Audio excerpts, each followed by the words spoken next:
Red velvet hot chocolate. We're gonna start with a couple of cups of milk, and we're gonna scald the milk. And when the milk gets hot, then we're gonna add some of the cocoa powder and some semi-sweet chocolate to that. We're gonna make it red by adding a little bit of red dye. So while that's going, we're gonna make our marshmallow whipped cream. Put about a cup of heavy cream into our mixer. And then some cream cheese, some softened cream cheese.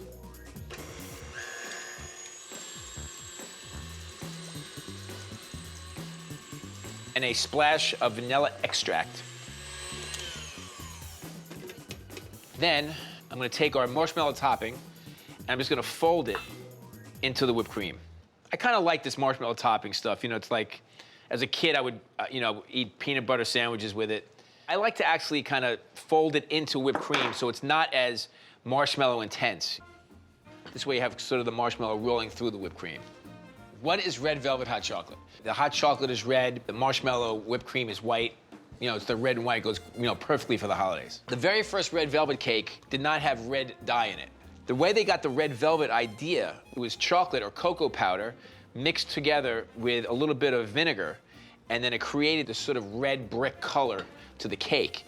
And that's how red velvet cake came to pass. Now, of course, most people put some sort of red dye in there so they can really send home the idea that it's a red cake. But we're not making red velvet cake. We're making red velvet hot chocolate. Okay, so we're gonna take 2 tablespoons of cocoa powder. I love cocoa powder. Making hot chocolate like this reminds me of when I used to make it with my mom when I was a kid, where we used to get marshmallows and just kind of put the marshmallows on top. And as a kid, like, you didn't really want the hot chocolate, you just wanted the marshmallows because they were melting. Now, sometimes what I do is I put like a semi-sweet chocolate in there. This is gonna make it incredibly rich and flavorful and not too sweet.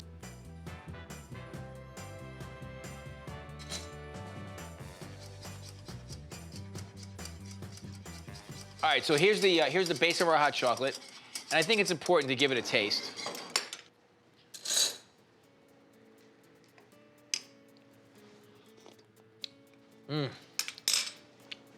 Wow, is that intense? And not too sweet, too.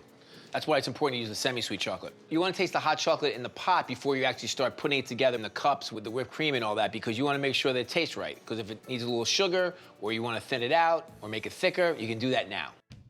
I mean, this chocolate is so thick, it's almost like chocolate pudding. It's crazy. But I like my hot chocolate nice and rich. I'm gonna add a teaspoon of vanilla extract, which is, I always find kind of weird. It's like, add vanilla to your chocolate, but it just brings out that chocolate flavor. And then we're gonna make it red by adding a little bit of red dye, about a tablespoon of red dye. Oh yeah, there it is. What we've all been waiting for. The red velvet hot chocolate. Okay, you ready? Watch this. See, it's got that deep red color. I mean, you want it to be this brick red. You don't want it to be fluorescent red. We did a red velvet cake throwdown in Brooklyn, which I think we actually somehow won against Cake Man Raven. This is the whipped cream with the marshmallow in it. And there you go. I've been waiting all day to try this. I mean, it's incredibly rich. It tastes like chocolate, and that's, to me, is the key. And it's not very sweet. It's sort of a semi-sweet, exactly what the chocolate is. So it's got a little bit of sugar, a little bit of sweetness, but you can really taste the flavor of the chocolate itself. It's beautiful.